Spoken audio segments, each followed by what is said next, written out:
Ilan pong mga nais lang pong konting paalala. Yung pong mga senior na pagka nag-worship ay nahihirapan na po talagang tumayo, pwede po tayong maupo para hindi naman po kayo masyadong mga awit. Alam ko po yung mga, kami po mga senior, yung aming mga balakang may hina na. Katulad ko po, ako'y nakakaranas ng pagsakit ng aking balakang at hindi ko po kaya actually tumayo ng matagal. Kaya pagka from time to time, ate po ako taas upo para ma-relax po yung aking pong balakang na masyadong nahirapan dalhin yung laki ng aking tiyan. Kasalanan po ito ng pandemic. Nung kanong po ng ng pandemic, lumaki yung aking tiyan. Dating 34, ngayon ay 36. Kaya magandang umaga po sa bawat isa. Nais ko pong dalhin ng isang napakahirap na katuruan tungkol po sa conforming to the image and likeness of His Son. Ang tao ay dinarang ng Diyos hindi para iligtas lang. Hindi para mamuhay na parang isang hayop. Sa Psalms chapter 8 ay sabi doon, ginawa tayong mas mababa lang ng kaunti si Diyos. Sa Genesis account ay ang pagkakalikha na lahat ng bagay. Unang ginawa ng Diyos ang lahat ng pangailangan bago yung mga kailangan upang ipakita ng Diyos na ang lahat ay it was all prepared. Bago palikhain yung tao ay hindi na siya magugutom, nandun na lahat. At lahat ng mga bagay ay ginawa ng Diyos hindi para sa Kanya, kundi para doon sa Kanyang lilikhay na very special sa Kanyang puso. At ang pagkakalalang sa tao po ay isang obra maestra.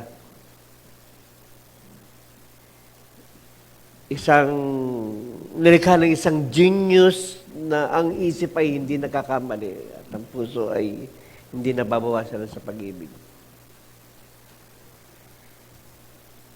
At alam ng Diyos na ang tao ay darating ang panahon na siya ay malalaglag at magkakasala. Ganun pa man. Bago pa dumating ang lahat ng mga bagay nito ay it was all prepared before the foundation of the world. Na meron isang tagapagligtas na manggagaling sa isang pinakamababang antas ng pamumuhay. At walang iba kundi ang Panginoon Jesus. Ang lahat ng ginawa ng Diyos ay ginawa niya sa loob ng 5 araw at sa pamagitan ng kanyang salita. At nung makita na ng Diyos ng lahat ay it was perfectly created at isa na lamang ang kulang, yung kanyang obra maestra. Then God formed a man. At ang isang dramatic na event dito ay bumaba ang Diyos para yung kanyang pinom na putik. At ang sabi ng Bible ay kanyang hiningahan. And that clay became a living soul. Tinawag itong Adam. At marami nakikita ng Diyos na yung kanyang nilalang ay parang may pagkukulang. At kinakailangan naman ng panibagong kapership niya upang ang lahat ng bagay ay it was perfectly done according to His time. At ang ginawa niya na ang babae. Isang tagbilin ng kanya sinabi na lahat ay pwede niyong kainin, wag lang yung punong kahoy ng pagkaalam ng mabuti. Because the time that when you eat that fruit, you will surely die. At dumating po yung tukso at alam na po, the rest is just history. Daglag ang tao. Nawala doon sa perfect plan ng Diyos ang tao na kanyang nilikha. And somehow, alam niya na ito. Kinakailangan ng mahabang mga panahon ng mga paghihintay upang ang kaisa-isang tagapagligtas ay isilang. Galatians chapter 4, verse 4. But when the perfect times has come, God sends the only begotten Son to redeem the world. But the image nawala. Nung magkasala si Eva at si Adan, ay nawala yung image at likeness ng Diyos. Yun yung image at likeness ng Diyos ang siyang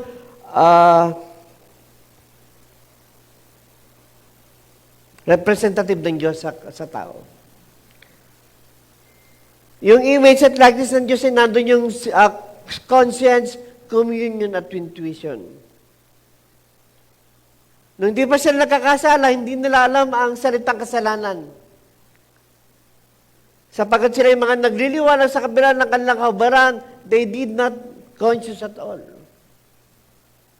Because of the image of likeness of God has been deposited in their heart. Ngunit nahulog ang tao. But image and likeness has been gone and destroyed. Ginawa niya ang lahat ng mga bagay, unang-una, to rule all the creation of God. Ginawa niyang manager ang tao sa lahat ng kanyang nilalang upang sa ganun na makita ng kanyang nilalang na napakaganda ng plano ng Diyos.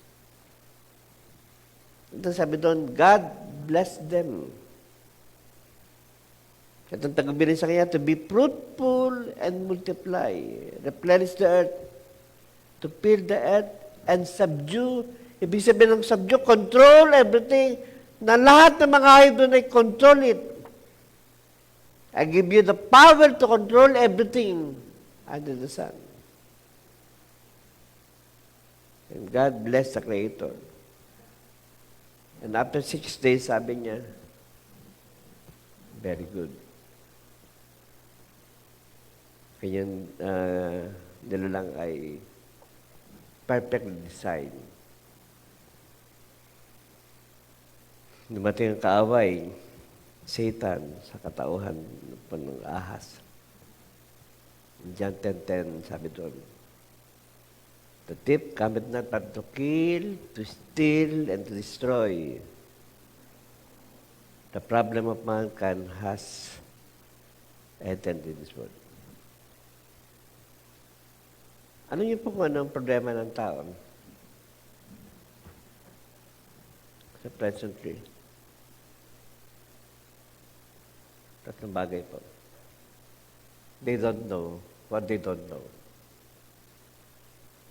Hindi nila alam ang kanilang hindi alam. Pangalawa, they don't know what they should know. Hindi nila na yung dapat nilang malaman, hindi nila alam. Pangatlo, they don't know, but they don't. Una, they don't know what they don't know. Pangalawa, they don't know what they should know. And pangatlo, they know what they don't. Yung salita ng Diyos ay napahayag na sa lahat ng lugar sa buong mundo at this very moment.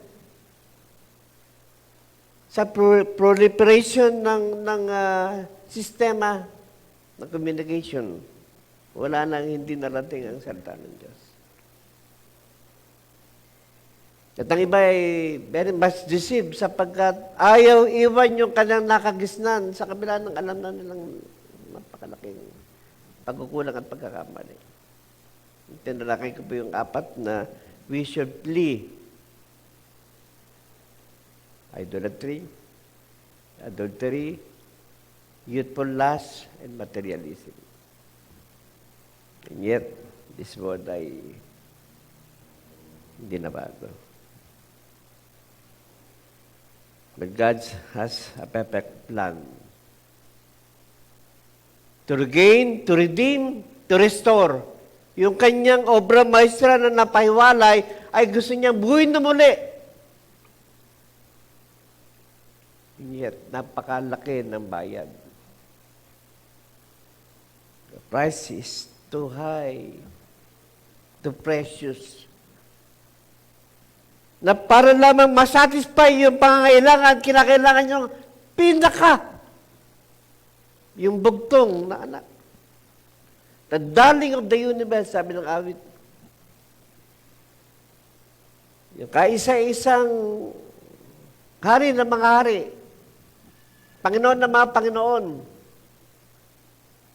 Sapat pinadala niya yung mga propeta, and yet they ignored them, and some of them was killed and died. They accused them. They also very ambitious, forming to be fame and to gain wealth. Pag ginawa ng Diyos, the ultimate result, ang Panginoon. Binigay niya ang 5 bagay na napakahalaga na dapat nating maunawaan, first and foremost, our new destiny. Dapat ikaw ang mapunta sa impyerno, ngunit binayaran niya. Kinuha niya. Bibilisan ko na lang po, new distinction, bagong pagkakakilanlan. Lalabas na po yung national ID. Sa national ID, lahat ng record mo nandoon na. Kasama ng national ID yan ay baka isabay na rin yung 666 na ID. Cashless society. Pati ngayon mga sasakyan, idadaan mo na lamang doon eh. Hindi ka na magbabayad pa. Hindi ka na magdadala ng maraming pera pa para magbayad. Ipadala mo na lang kay Sarah. Charge ng 10 pesos. Hindi ka na mamausay. Nakatipid ka ng oras at panahon. Ang bilis. New direction. New desire. And most of all, new divine nature. Ganun pa man nung nirekha ng Diyos ang tao, hindi po nawala yung sinful nature. Kinakailangan lang natin maunawaan yung DNA ng Diyos na ibinigay sa tao. Hindi ko pa masyadong alam yung science. Ang pagkakalam ko lang sa science ay yung pinagmulan mo ay kaya i-trace sa pamamagitan ng DNA. Pero yung word na salitang DNA sa salitang gospel ay the divine nature of the Almighty. DNA. Ang ganda ang sinabi ni David Jeremiah sa kanyang quotation. Sabi niya rito, there are 2 nature within my chest. The one is blessed, the one is foul. The one I love, the one I hate. What dominates? The one I fed. May dalawa daw na kalikasan sa kanyang dibdib. The one is foul, the one is blessed. The one is love, the one is hate. What dominates? The one I fed. Yan ba'y pinapakain natin sa ating pong kaluluwa at puso? Pagka hindi po salita ng Diyos, hindi pa tayo lalagot. Kaya nga doon sa Galatians chapter 5 ay napakalinaw ng pagkakasabi doon yung fruit of the Spirit at pagkatapos doon ay yung fruit of the flesh at fruit of the Holy Spirit. Sabi doon sa Galatians chapter 5, at ang sino mang gumagawa ng mga bagay nito, hindi magmamana ng kaharian ng Diyos.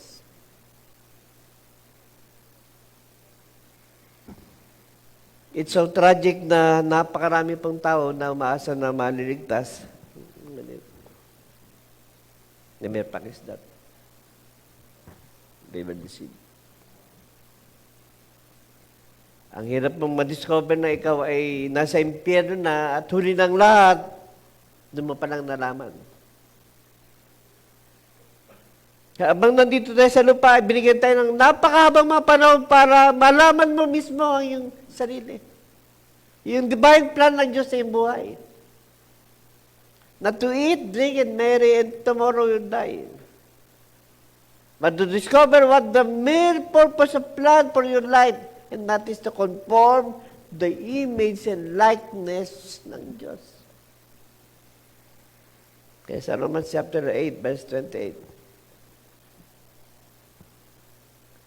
sabi doon, and we know that all things work together for good to them who love God and called according to His purpose.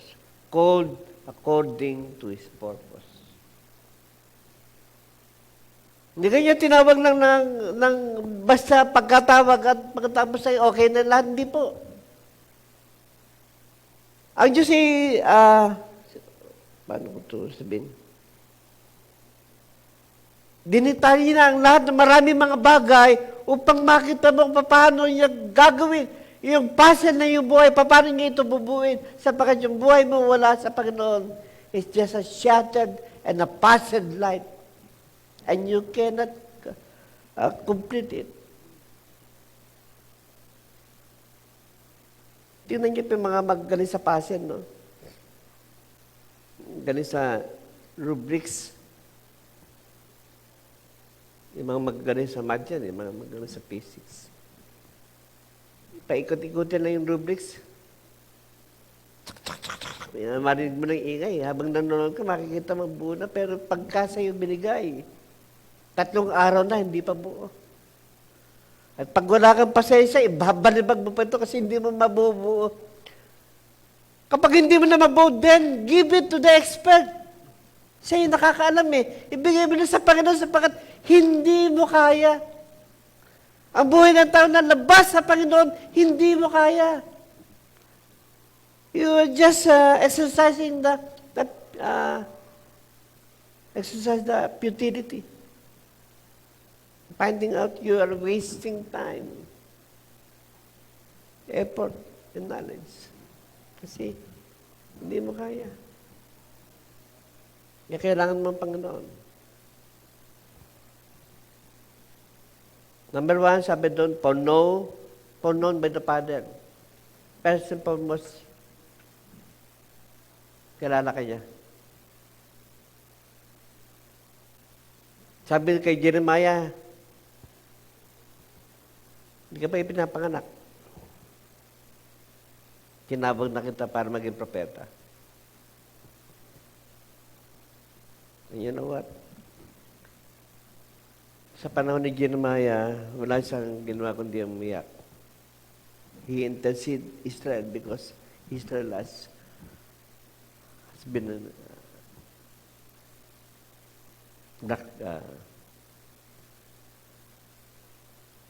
tumalikod sa Panginoon. Backsliding.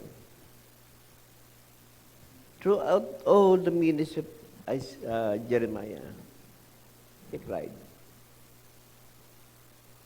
Until such time na siya namatay. Cried. Minsan ay ginagawa ng Diyos yung mga mahalaga mga tao sa iyong buhay na maging object lesson. Parang isang laboratory sa science sa kinakailangan, sometimes you have to dissect para makita kung saan yung puso. Para makita, particularly, paano ito nagpa-function. And to give you an example, si Hosea, major prophet. Sabi ng Diyos kay Hosea, pakasalan mo si Gomer. Yung Gomer po babae, isang prostitute. Nagtatrabaho po sa bahay aliwan. Hosea obeyed God. Pinakasalan niya isang prostitute. Babaeng mababa ang lipad. Nagkanak po sila ng 2. Naging mabuting ama si Hosea sa kay Gomer. Siguro may sapagkat ang nature niya ay isang makasalanan na hindi nagbago. One time ay wala na lang si Gomer at kasi ay iniwan. Umitar pa ka na. Hinanap niya si Gomer at natagpuan niya muli, nandun muli sa kasa na nagbebenta ng mga laman. Nasawa niya ito. Para lang ma-redeem niya muli si kanyang asawang si Gomer, muli niyang binili si Gomer sa bahay aliwan to redeem the life, to restore mula sa puti. Ginawang object lesson po siya sa iyo. Pangipakita yung kalagayan ng bansang Israel na wala ang Diyos. They were prostitute. Lo and behold, the same manner church, labas sa Panginoon. We are living like a prostitute. You cannot save yourself. You cannot do it alone. No amount of knowledge and wisdom can change your life without God. Man needs a Savior. Na kanya layunin ay muling i-restore yung image at likeness ng Diyos sa tao. The mere deposit from God na nasasabing may buhay na walang God. Ang ganda na sinabi niya. Hari Solomon sa Ecclesiastes chapter 3 verse 11. Sabi niya, God set an eternity in my heart. Ano ibig sabihin nun? Na ang tao sa kanyang kalagayan, kapag siya ay naghahanap, makikita niya na merong eternity, eternal life, walang hanggang panahon ng buhay na iniligay, na diniposito ng Diyos sa puso ng tao. Ang tawag doon ay conscience. Finding out na may Diyos na kinakailangan ng tao. Pag makita mo, matagpuan mo yung sarili na kailangan mo ang tao. Ang Diyos. Kailangan ng tao ang Diyos. Sikod. Pagkatapos ituwagin ng tao, sabi doon na He predestined by the Father. Siya itinalaga para magkaroon ng buhay na walang hanggan. Unless na ayaw mo na sa kanyang kamay. Unless na ayaw mo na sa kanyang kulungan at meron ka pang, nag-akala ka pa na may mas maganda pang buhay labas sa Diyos. And lo and behold, you will pay them. Because nothing can satisfy the longing soul of man unless apart from God. Hindi niyo ba napansin nung kayo po ay nakakilala sa Panginoon, nagkaroon kayo ng peace of mind? Assurance na anytime nakunin ka ng Panginoon, may alam mo kung saan ka uwi.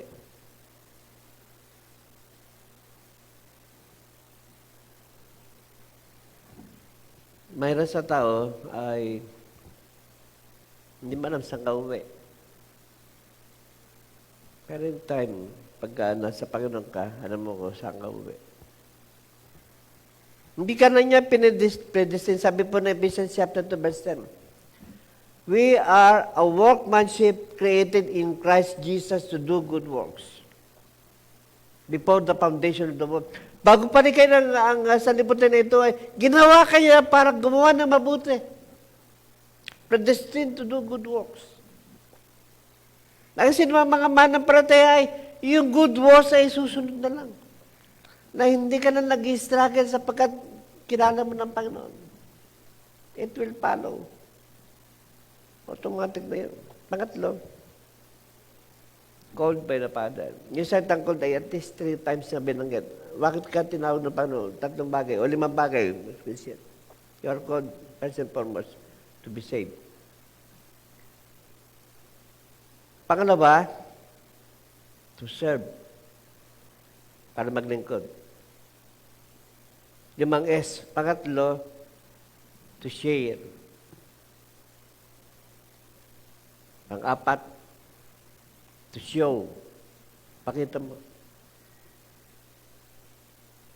Panglima, to shine. 5S. Hindi kanya niligtas ng ganun na lamang na pagkatapos wala ka nang gagawin. Hindi tayo tinawag ng Diyos para lang maupo sa ating sariling upuan. Hanggang dumating ang Panginoon, mag-rapture. Ang lahat ng mga bagay na kanyang minahal ay may pinagagawa siya, mga magandang bagay na hindi mo misa maunawaan. At kung misa masakit po yung palo, kasi ayaw mo sumunod. Kailangan ay minsan nagpapadala ang Diyos ng mga situation na hindi mo maintindihan bakit ako, Lord. Kaysa ang tanong ano? Ano po, Lord? Hindi bakit ako, kundi bakit? Ano po, Lord? Nung si David Jeremiah ay nagkaroon ng tumor sa utak, cancer po sa kanyang utak. Unang tanong niya, Panginoon, bakit ako? Bakit ako lingkod mo? Ang dami naman yan, bakit hindi sila? Bakit di mga adik, yung mga walang magawa, yung mga salbahe, yung mga nasa bed, bakit ako, Lord? And then, kamata na sinabi niya, ano po, Lord? What lesson do you want me to learn with this? And David Jeremiah, pinagaling ng Panginoon. And he was the most prominent preacher ng Baptist sa Amerika. Initin natin, to save, to serve, to share, to shine, to show. Sabi ng Matthew 5:16. Let your light so shine before men that they may see your good works and glorify the Father in heaven. That they may see your good works. Okay. Nadako po tayo sa image and likeness.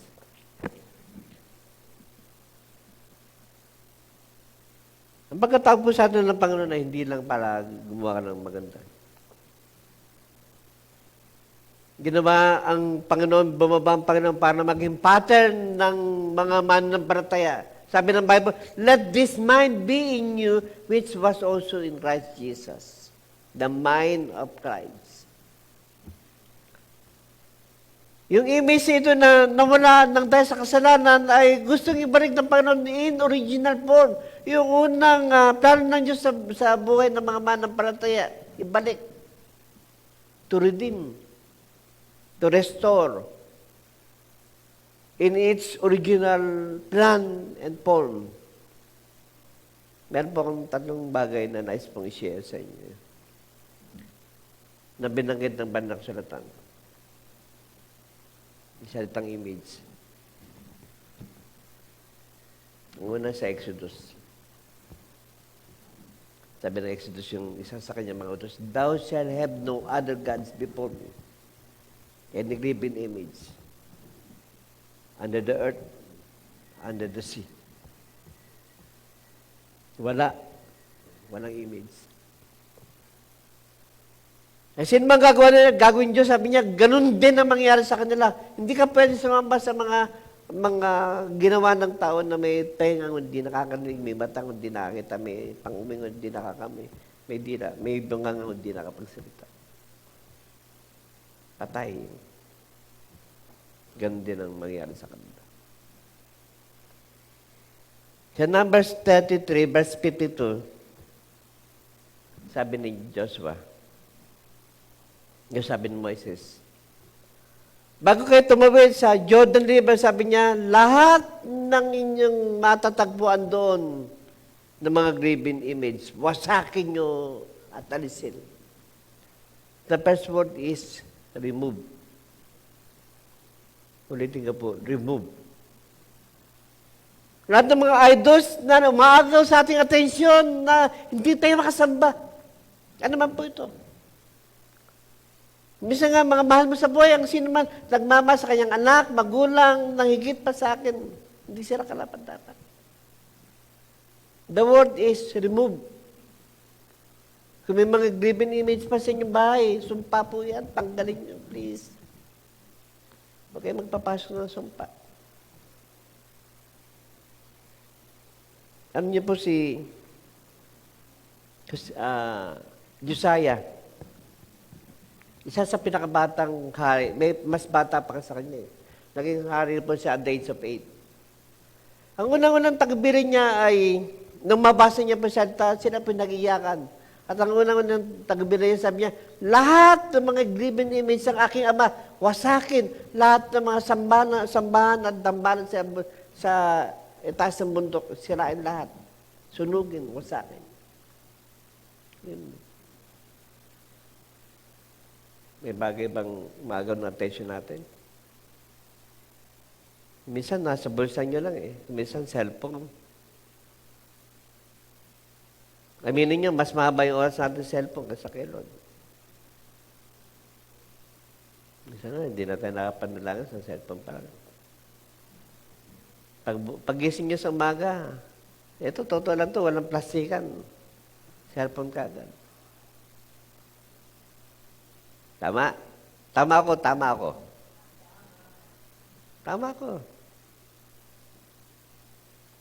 Cellphone ka agad. Hindi pa masama yung cellphone. Pero mas maganda, may natin si Lord. So, keep us the kingdom of God and His righteousness, and all these things shall be added unto you. Graven image.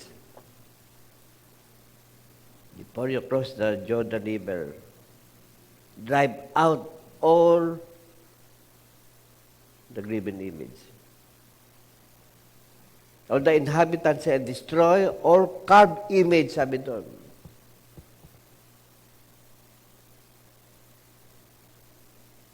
Pangalawa,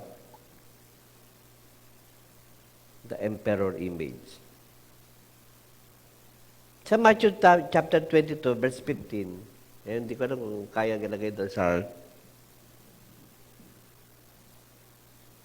Matthew chapter 22, 15. Pwede ba? Yan. Then the Pharisees went out and laid plans to trap him in his words. Sige po. They sent their disciples for him along with the Herodians. Sabi doon, Teacher, we know that you are a man of integrity and that you teach the way of God in accordance with the truth. You aren't swayed by men because you pay no attention to who they are. Tell us, what is your opinion? It is right to pay tax to Caesar or not? But Jesus, knowing his evil intent, said, You hypocrites, you are trying to trap me. Sige po. Show me a coin to use by paying tax. They brought him a denarius. Okay? And he said, Whose portrait is this? Whose inscription is this? Caesar, they replied. He said to them, Give to Caesar what is Caesar, and God what is due unto God. Came and said, what image can you found? The image of Caesar. It represents government, authority, power, mga legal impediment, mga protocols, mga batas. Ano po ang ating stand po doon? Respect. Yung po una, remove. Pangalawa, respect. Respetuhin po natin mga protocols, mga batas ng tao.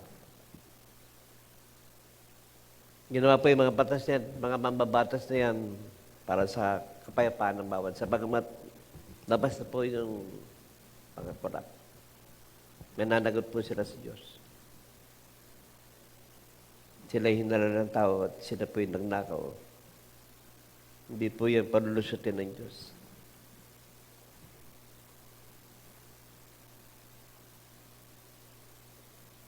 Respect. Pangatlo, image of God. Ganda na sinabi niya, so balikan ko lang, sabi niya, give unto Caesar what is due unto Caesar, and give what is due unto God. Tanong po, whose image you are? Kung babalikan po natin yung original plan ng Diyos, yung image at likeness, yung wangis at katulad ng sa Diyos. Kabanalan. Righteousness. Truth. Honesty. The fruit of the Holy Spirit. Love, joy, peace, long-suffering, gentleness, meekness, faith, goodness, and self-control. May pattern eh. Sabi niya, be conformed to the image and likeness of His dear Son. Yung pong conform ay, ibig sabihin na ito, pattern. Maging molde, maging, ano ba sa Tagalog yung mga nananahi? Padron. Ayun. Maging padron ng Panginoon. Kung meron mga tayong dapat natularan, ay meron ng sample eh. Nagawa na. Sino mga nakagawa na? Nagawa ni Joseph. Nagawa ng mga lingkod ng Diyos. Daniel, nagawa niya. Marami pa mga gumawa nito, katulad ni Paul. Marami mga nalaglag doon sa image at likeness ng Diyos, and yet God restored them. Tignan niyo po, si Paul or David. Kung meron man pinakamalaking kasalanan, walang iba kundi si David. Sabi ko kanina, flee from youthful lust. David, laglag. Fornication, adultery. Napakayaman ng biyaya ng Panginoon. Hindi mo pwedeng question. Makita ni David yung kanyang kalagayan. Luhod siya, iyak. Sabi niya, Panginoon, sa iyo ako nagkasala. To you I have committed sin. Psalms 51. Restore unto me the joy of salvation and renew the right spirit within me. Cast me not away from your presence and take not the Holy Spirit from me. Anong David? Labas sa Panginoon. He cannot live alone. Marami na po tayo nasubok. Sinubukan ko na lahat. Nagkaralan ko yung doktrina ng komunista, natuto ako mag-drugs, nagsugal, markada. Finding out, wala eh. Lahat ng mga bagay din, kahit mayaman ka pa, pagdating ng gabi, empty. Bakit maraming mga nagpapakamatay? Kasi empty yung buhay. Yung ginamit mong illustration last Sunday, si Anton Devane. Sabi ng nanay niya, hindi ko maintindihan bakit, why he hung himself. He has the money, he has the pain, and he is a child. And yet, why he hung himself? The question is, life is empty. Kung baga sa walang laman eh. Sabi ni Blaise Pascal, inside the heart of man is a God-sized vacuum where only Christ can fill. Without Christ in the heart of man, you are exercising life's futility. Paikot-ikot. Paikot-ikot. Mataas ng paikot-ikot, pagod ka na. Yung mga Hudyo, for 40 years, paikot-ikot. paikot-ikot. Sa kakapaikot nila yung mga 20 pataas, unti-unting namamatay. Paikot-ikot. Yung mga 30 years and above, unti-unting namamatay. At nung sila po yung maubos na, yung 20 pababa, or 19 pababa, yung generation lang kapasok po sa promised land. Kasama si Joshua at si Caleb. Bakit? Tama eh. Yung mga namatay, ito yung mga nagrebelde. Ito yung mga maraming question. Ito yung maraming mga doubt. Pero yung mga sumunod, pasok sa promise lang. Kasi alam nila, sekreto. Pangatlo, remove respect. Pangatlo, revere from the word reverence. Fill with respect. Remove respect and reverence. Kaya ang question nga sabi ng Panginoon, whose image you are? Sabi ko kanina, the price of that image and likeness is so precious. In order to satisfy what is asking price, pay the price with his life. Sabi ng 2 Corinthians 5:21, he who knew no sin had become sin that we might become the righteousness of God in Christ Jesus. The difference between human being and being a human is that character. The difference between human being and being a human is character. Yung character na yun, hindi kagad nakukuha. Build up. Dinideposit yan. Yung character na yan, bago naging character yan, dumaan mo na yan sa attitude. Yung attitude, bago naging attitude yan, naging habit. Yung habit na yan, naging thought. Yan thought na yan, naging idea. Bago naging character yan. Yung pong pinagdaanan yan, hindi madali. In order for us, para yung image at likeness ay may restore, ma-redeem, which is the final plan of God sa tao. Ang daming pagdadaanan yan. Mga masakit. Dahil magkamatay, iiyak ka. Magtatanong ka. Maghihinanakit ka. Magagalit ka. Magdadabog ka. Tatalikod ka. Ayaw nang maten. Yung kanta, wala nang lasa. Namihasa ka na. Finding out. Naikot-ikot ka lang. Napakabuti ng Panginoon.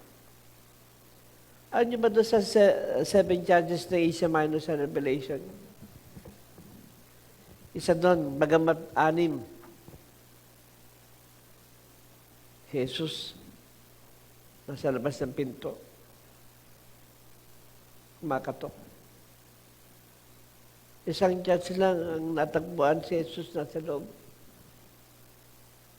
Yung 6 na buhay na lang ng live in their own, na satisfied na. Nawala na yung heart, nawala na yung apoy, nawala na yung seal. Sabi ng Matthew, kalisingin mo sarili mo, baka kala mo nakatayo ka pa, yung pala tumba ka na. Kasi marami nang tumumba. Baka isa ka na sa tumumba. Yan ang tanong ng Panginoon, whose image you are?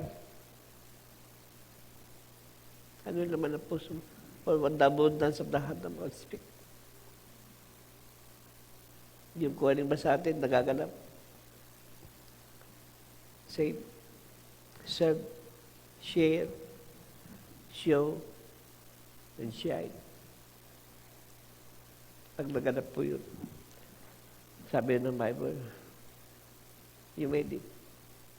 Pangapa sabi niyo, justified by the Father for fellowship. Known by the Father for preparation, predestined by the Father to do good works, called by the Father for service, to save, to share, to shine, to share, justified by the Father for fellowship, glorified by the Father for redemption, called by the Father or glorified by the Father. Tingnan niyo po, ang pagkakaiba ni King Saul at ni King David, parang sila nalaglag eh.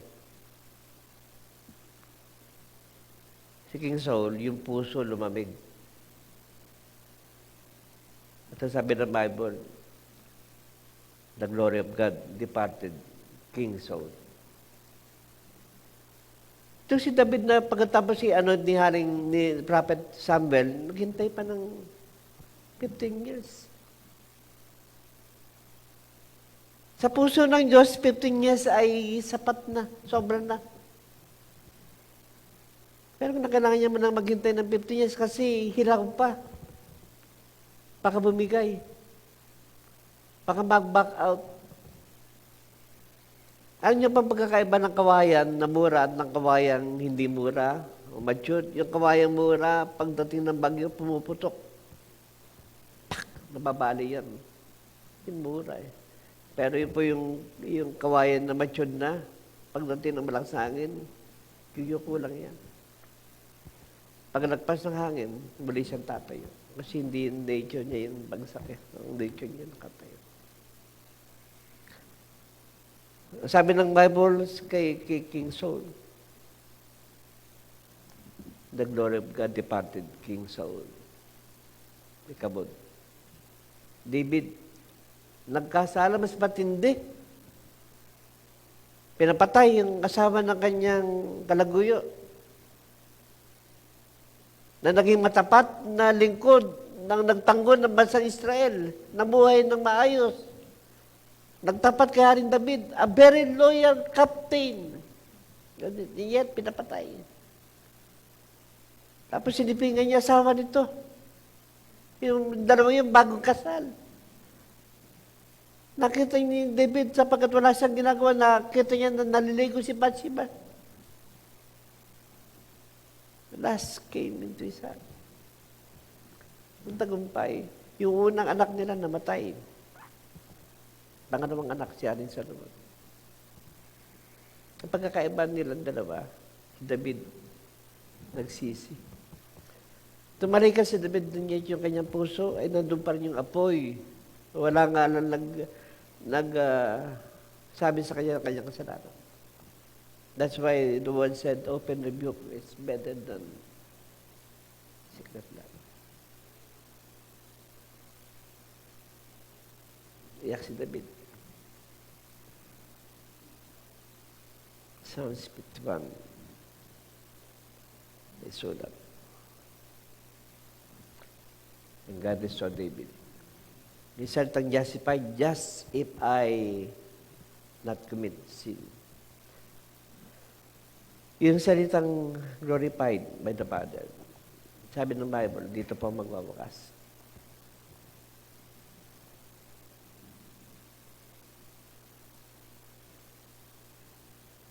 Parang hindi tayo nag-asala sa kanyang harapan. Pinatawad ka at kinalimutan. Yung salitang justified. Yun ang kailangan niyang gawin yun para makaharap siya ng walang any condemnation. Sabi ng Ephesians chapter 5:23, and He present to Himself a glorious church without spot or wrinkle. Paano yun? Sa harapan ng Panginoon, pag pinatawad ka niya, yung spot at wrinkle, hindi niya nakikita. Nakikita niya, yung righteousness ni Christ na nasa iyo, sapat na. Pwede kayo maging buhay. Ang buhay may maging glorious and revealed. It was 1978. Meron pong isang aeroplanong bumagsak. 155 na mga passenger namatay lahat. At meron pong dumating na yung mga rescue. Meron isang bata na ang edad ay, isang batang babae, ang edad ay 4 years old. Ito na yung nakitang buhay. Ang ginawa ng kanyang nanay, nung nasusunog na yung aeroplano, tinakpan niya ng kanyang katawan yung batang 4 years old, ang pangalan ay Caroline. Ang bata ay nabuhay. Ngunit namatay ang nanay. In the same manner, Church, ganyan po yung ginawa ng Panginoon sa atin. Binigay niya kanyang buhay para lang naman mabuhay ka. Pinayaran niya yung buhay ng kanyang buhay para lang mabuhay ka. Last week po ay Pastor Man po, napapasalamat po kami sa mga nagregalo sa amin. Naalala po yung aming mga kapapagal. Hindi man namin sinasabi ang aming ministry labas ng church. Salamat po. Pangalawa, meron pong isang grupo ng mga actually, mga manampalataya ito na kapatid ni Pastor Alani. Kasama pa si Pastor Rene. Meeting pa kami sa Palaisdaan. Pag-uwi namin, meron pa kaming tigpipitong isdang tilapia na malalaki. Pinakanda po kami. Tapos pa dumating po yung isang grupo at very surprising sapagkat sabi doon ay pinatatawag ata ng government, ng health office. Sabi ko, baka may problema ata. Kasi wala kami yung pala ibibless pa yung mga pastor. Yung pamilyang ito pala ay yearly naglalakbay po sila sa iba't ibang mga lugar. Sa Pilipinas, sa Satur. Sila. At sa pagkatong taon na ito, hindi sila nakapag-tour. Ang naisip nila ay i-bless yung mga pastor. At binigyan kami ng grocery. Hindi ko na po sabihin kung ano yun naman. Yung grocery pinabili po sa SNR. Iba-iba't laman po nito. Nawitan kami. Meron po nagsalita. First time ko po narinig si Pastor o si Bishop Alex. Siya pinanalangin naman ng huli, closing prayer. Yung boss niya gumaralgal. Gustong umiyak, pinipigilan niya. Yet, lumuha pa rin. Sabi niya, first time kong maranasan. Yung kilalanin yung aming magpapagal ng mga tao, hindi kamag-anak. Yung kilalanin mo yung pagod ng isang tao, kanyang ginagawa. Napakalaking pitik sa puso namin. Then, may mga nagbibigay pa na pagpapahalaga sa mga pastor. Kaya marami pang mga anak ng pastor ay magpastor kasi alam nila yung buhay ng... Naalala ko si Pastor Esteba. Namala po yung sa mga leader. Namala pa ng umaga. Tapos nakita nila, masarap yung ulam ng pastor. Sabi gano'n ng anak na isang leader. Pastor lang tatay mo, pang manok-manok pa kayo. Tinantaan pa ng bata. Sabi ng bata sa kanya, tatay, pagka ba anak ng pastor, walang karapatang kumain ng masarap.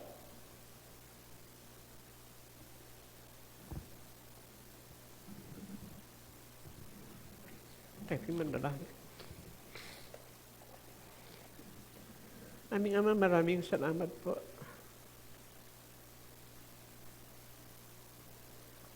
Bakit kinikilala mo ang mga pagpapagal?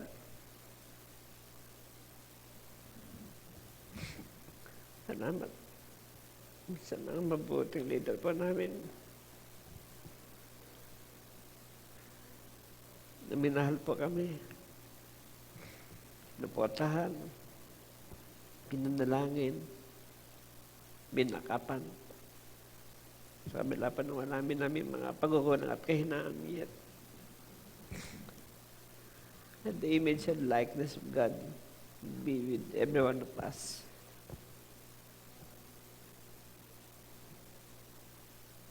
Conform us, Lord. Transform us, redeem us, and restore us. Hindi po namin kaya, Panginoon, sa ganang sa amin. We are stronger than we are. I lift my eyes to the Lord, and where's my help came from? My help came from above. At ikaw yun, Lord. Salamat po, Dakilang Diyos.